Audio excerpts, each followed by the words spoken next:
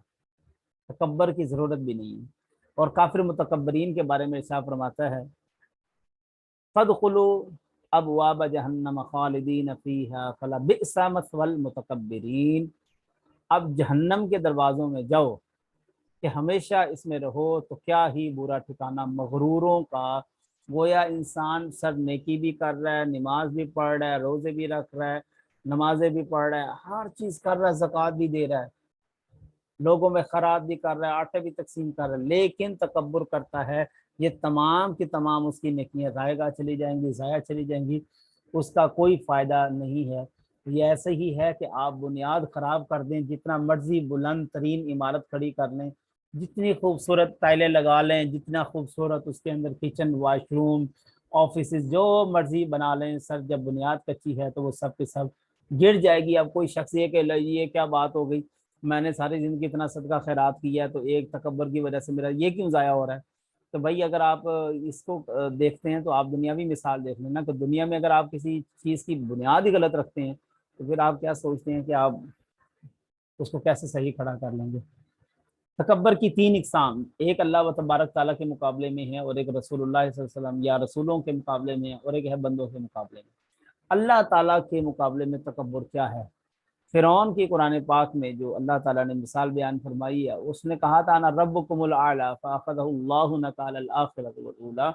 میں تمہارا سب سے اونچا رب ہوں، انا ربکم الاعلی، میں سب سے اونچا اللہ ہوں یا رب ہوں۔